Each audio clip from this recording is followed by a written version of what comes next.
Il y a un os dans ton corps qui te permet d'être beaucoup plus attirant. Cet os-là, il va te permettre de développer ce qu'on appelle tes attributs attrayants. Donc, les attributs attrayants, ce sont des attributs qui montrent que tu es en bonne santé. Et au-delà de l'aspect esthétique, ça va te permettre de mieux respirer, donc d'avoir un meilleur sommeil, euh, de mieux oxygéner ton corps. Et donc, cet os-là, c'est l'os maxilla. Enfin, l'os maxillaire en français, mais maxillabone en anglais. Donc, il faut que tu comprennes que ton crâne, c'est pas un seul bloc. Ton crâne, c'est pas un seul os unique. Il est composé d'une multitude de plaques osseuses. Et nous, on va se focaliser sur les os maxillaires, parce que du coup, on en a deux qui se situent juste ici. Et donc, les os maxillaires, c'est des os qui s'accrochent au niveau du nez. Tu peux le voir qu'ils arrivent au niveau des pommettes. Et c'est également l'os qui est au niveau ici de ta suture palatine, donc au niveau de ton palais. Ok. Moi, c'est Evan. J'aide les hommes à améliorer leur apparence en développant leur santé, donc leur posture, améliorer leur système hormonal, leur alimentation, euh, leurs pratiques sportives, dans le but de glow up, en tout cas de s'améliorer physiquement, parce que ton apparence, c'est ta santé. Même si tu as des problèmes de peau, tout ça, de l'acné, prends un appel gratuit dans la description et on va voir ce qu'on peut faire. Donc cet os-là, il est censé être naturellement bien développé. En tout cas, si tu as une bonne posture et que tu es en bonne santé, il est censé être naturellement bien développé. Le problème, c'est qu'avec notre mode de vie moderne et nos mauvaises habitudes, on a un maxillaire qui est sous-développé. Il peut être sous-développé pour plusieurs raisons. Déjà, je vais vous montrer ce que ça donne un maxillaire qui est bien développé. J'ai pris Margot Robbie parce que je pense que Margot Robbie, c'est vraiment l'exemple parfait. Bon, c'est un exemple féminin, mais c'est l'exemple parfait du maxillaire parfaitement développé. On peut voir Margot Robbie, elle a des pommettes, elle a un sourire qui est très large. Le sourire qui est très large, vous pouvez voir ici, en fait, quand on a un maxillaire sous-développé, et c'est souvent pour ça qu'on a des problèmes de dents, qu'on doit mettre des appareils dentaires, qu'on doit se faire extraire les dents de sagesse, c'est parce qu'on a le palais qui est trop petit. Le palais est trop petit parce que la langue n'applique pas une pression suffisante pour développer le palais. Donc, quand on a un palais qui est bien large, avec des dents bien alignées, ça nous donne un beau sourire qui est très large. Et ça, c'est signe d'un maxillaire qui est bien développé. Un autre signe que le maxillaire est bien développé, ça va être au niveau des pommettes. On peut voir que Margot Robbie, donc je ne le prends pas sur cette image-là parce qu'elle sourit. Donc quand quelqu'un sourit, tu ne peux pas vraiment juger de ses pommettes. Mais là, on voit qu'elle ne sourit pas. Et elle a des pommettes qui sont bien développées. Ça, c'est aussi un signe que l'os maxillaire est bien développé parce qu'on voit que ça pousse au niveau des zygomatiques. Et donc, c'est un signe que l'os maxillaire est bien développé et c'est un attribut attrayant. Un autre attribut attrayant, c'est la démarcation cou-mâchoire. On peut voir que Margot Robbie se tient toujours parfaitement droit. Elle a une démarcation cou-mâchoire parfaite. Et ouais, c'est vraiment le cas d'école, en tout cas, si tu veux comprendre ce que c'est l'os maxillaire et voir un os maxillaire bien développé. Mais le problème, c'est que ce n'est pas le cas pour tout le monde. Là, je t'ai montré différents exemples de l'os maxillaire, alors développé et sous-développé. Premier exemple, on peut le voir sur cette femme. Qu'est-ce que ça fait un maxillaire sous-développé? Un maxillaire sous-développé, ça te donne un visage qui est plat. Souvent, ça va te donner aussi un nez un petit peu crochu comme celui-là, tu vois. Parce que du coup, en fait, ton nez en lui-même, il est comme il doit être. Et c'est simplement, en fait, il faut imaginer comme s'il était aspiré vers l'arrière. Parce que du coup, ton visage, il est censé se développer correctement.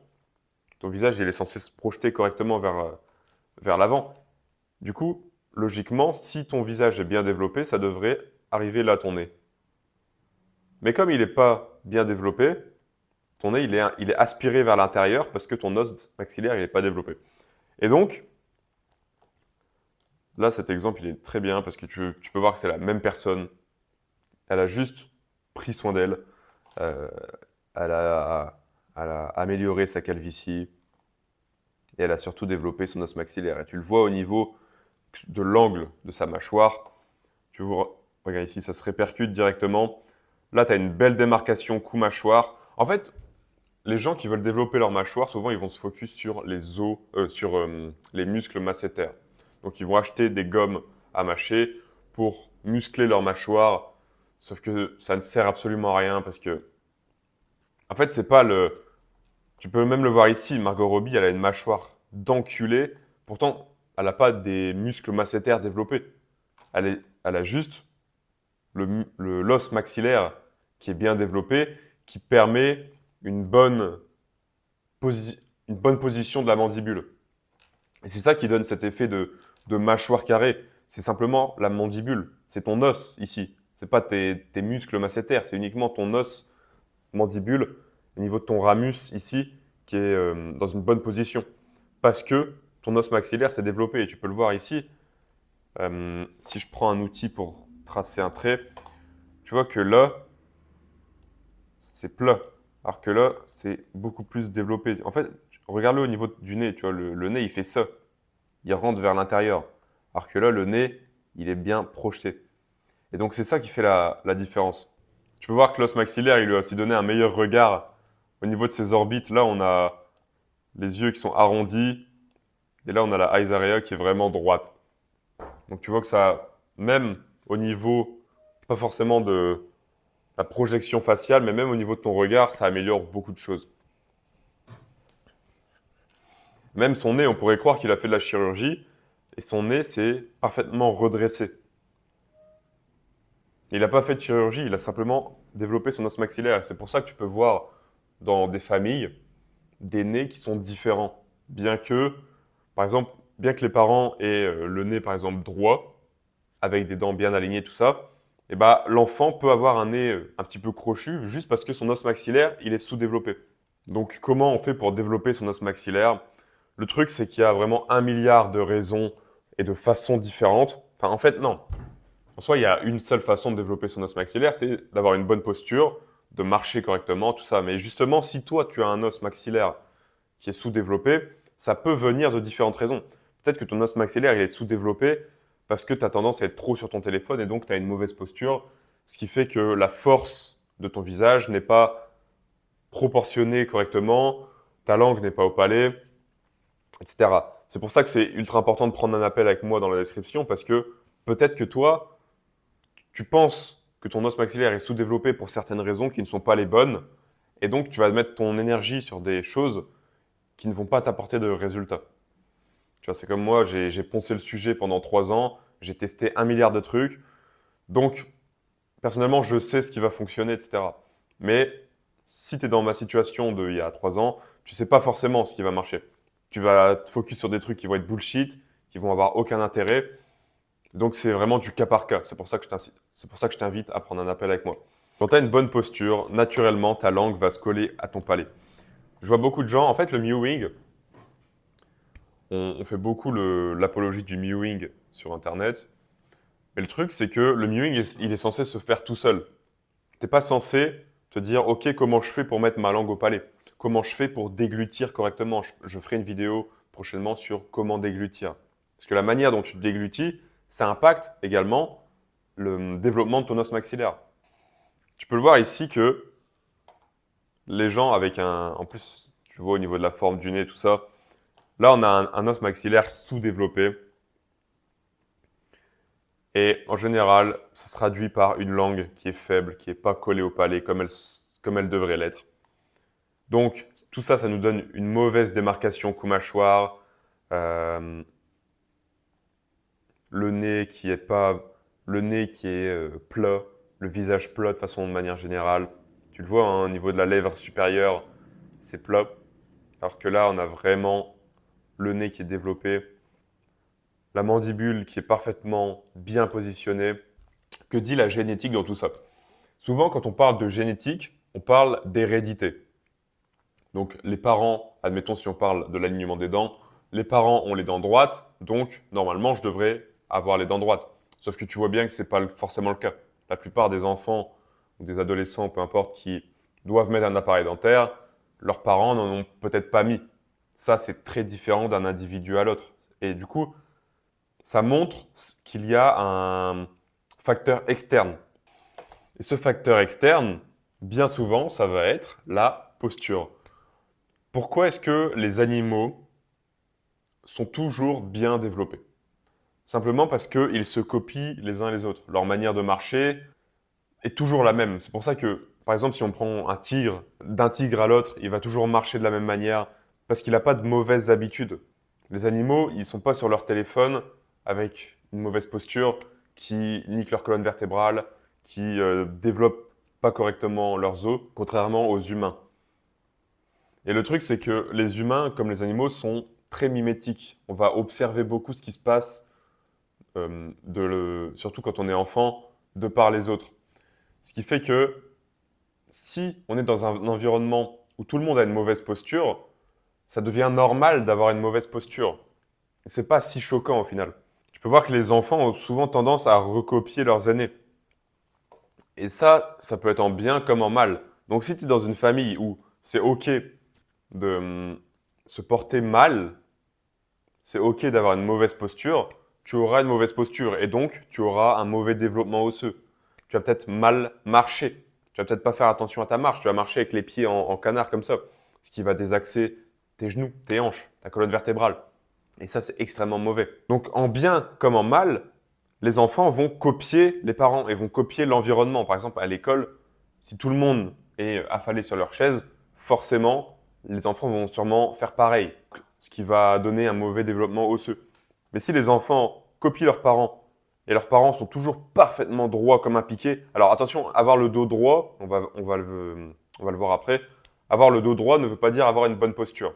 Mais si c'est le cas et que les parents ont une bonne posture, marchent correctement, se nourrissent correctement, donc ont un max de bons nutriments pour pouvoir se développer, bah, c'est fort probable que les enfants vont bénéficier de ces facteurs externes et donc vont avoir une bonne posture. Donc, en ayant une bonne posture, avoir la langue qui est correctement au palais pour développer un visage harmonieux. Le problème, c'est que la plupart des gens maintenant ont une posture voilà, qui ressemble un petit peu à ça.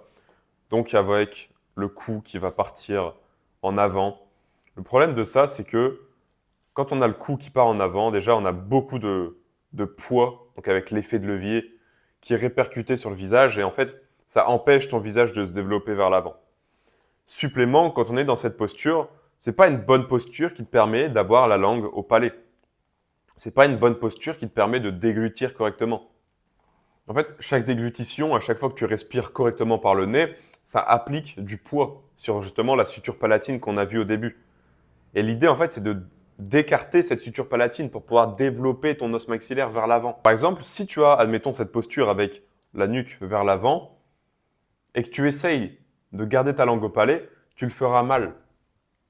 Tu le feras mal. Et ça, par exemple, c'est un problème que j'ai fait. C'est que je savais qu'il fallait mettre sa langue au palais, mais je ne savais pas comment le faire et je pensais que juste mettre la langue au palais, ça suffisait. J'avais pas l'info que déglutir correctement, c'était aussi important. Et j'avais pas l'info que, parce que sur Internet, on te dit, ouais, il faut garder la langue au palais. Mais le problème, c'est qu'on ne te dit pas que ta langue, elle est censée être naturellement au palais et que c'est la posture de ta tête qui doit mettre ta langue correctement. C'est pas toi le fait de mettre ta langue au palais.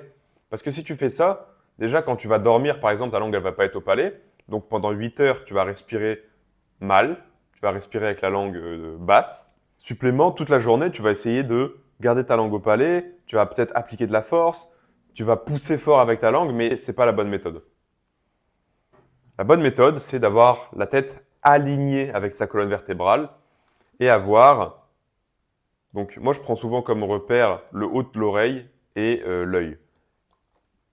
Donc avoir l'œil et le haut de l'oreille qui soient alignés. Ça, c'est une bonne posture. Ça, c'est une posture qui te permet d'avoir la langue au palais, de respirer correctement par le nez et de déglutir sans bouger la bouche, uniquement via l'action de la langue. Et ça, c'est excellent pour développer son visage. Le problème, c'est que le problème, c'est qu'il y a certaines personnes qui vont mimer donc certains attributs attrayants, par exemple la démarcation cou-mâchoire, qui est un attribut attrayant.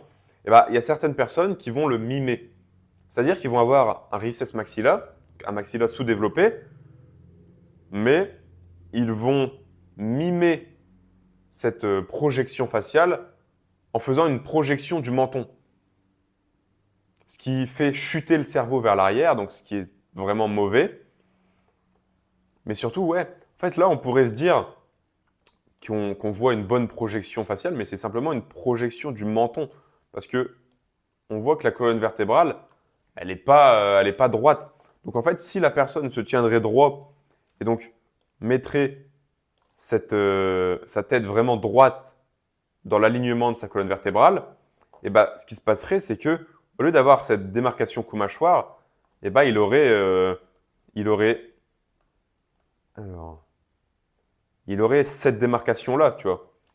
Il n'aurait pas la belle mandibule bien tracée, il aurait cette démarcation-là. Mais le fait d'avancer son cou, ça fake un petit peu la démarcation qu'il devrait y avoir. Donc pareil pour cette posture-là. Là, cette posture, on voit que sa tête, elle est bien droite, mais, donc rappelez-vous ce que je vous ai dit tout à l'heure, pour avoir l'alignement de tête parfait, il faut que le haut de l'oreille, elle soit perpendiculaire donc, et alignée avec l'œil. Là, on voit que ce n'est pas le cas. Là, on voit que sa tête, elle regarde en l'air. Ce qui fake également la démarcation cou-mâchoire. Donc là, en fait, on a une projection de menton, ce qui fake une mâchoire, parce qu'en fait, on a l'os maxillaire qui n'est pas développé. Et donc, pareil, je pense que si il se mettrait droit, donc c'est déjà le cas, mais s'il baisserait la tête pour avoir l'oreille bien alignée avec l'œil, eh ben, il n'aurait pas cette démarcation cou-mâchoire. C'est pareil. Donc concrètement, c'est quoi une bonne posture qui permet un bon développement de l'os maxillaire? Ça, c'est la posture parfaite. On voit que… Je vais changer de couleur. Je vais mettre en rouge. On voit qu'il est bien développé, qu'il est bien aligné avec sa colonne vertébrale. On voit que l'oreille est perpendiculaire parfaitement avec l'œil. La mandibule est bien tracée, ce qui montre que sa langue doit être correctement au palais et qu'il respire correctement. La beauté, c'est la santé. Si tu respires correctement, que tu manges bien, que tu marches correctement, que tu déglutis correctement, dis-moi en commentaire si tu veux que je te fasse une vidéo sur comment marcher correctement, comment déglutir correctement et comment tout ça impacte ton apparence. Voilà, là, l'idée de la vidéo, c'est comment développer son os maxillaire et tu vois que la plupart des gens juste se tiennent pas correctement. Et le fait qu'ils ne se tiennent pas correctement, ça influence le développement de leur visage. Et ça, peu importe ton âge. C'est pas parce que tu as 20 ans, 25 ans, oui, forcément, ce sera plus compliqué parce que tes sutures palatines vont être plus fermées, mais ça reste un tissu vivant, ok, qui s'adapte aux contraintes. Parce qu'en fait, ce qui se passe, c'est que par exemple, quand tu vas avoir 30 ans, on va te conseiller de faire une MARP, une ouverture palatine avec un appareil. Donc oui, forcément, ce sera plus simple pour écarter ton os maxillaire. À cet âge-là, ce sera beaucoup plus simple. Mais si tu fais ça sans appliquer les bonnes habitudes, et donc tu vas soigner la conséquence au lieu de soigner la cause, et en plus, bah, ça va juste revenir à la normale parce que ta langue ne sera pas correctement positionnée à ton palais. Ta langue est beaucoup plus forte que n'importe quel appareil. Donc juste en ayant ta langue bien positionnée au palais, avec une bonne posture, un bon alignement de tête, marcher correctement, évidemment, c'est tout un package, et bah à n'importe quel âge, tu peux toujours développer ton os maxillaire. J'espère que cette vidéo t'a plu. N'hésite pas à t'abonner et n'hésite vraiment pas à prendre un appel avec moi dans la description. C'est gratuit. Ça permet de voir réellement les problématiques que tu as, même si tu as des problèmes de peau. L'idée, c'est de soigner tous tes problèmes pour te rendre plus attirant grâce à ta santé. Donc voilà. Donc voilà, G. N'hésite pas à aller voir mes autres vidéos et à plus.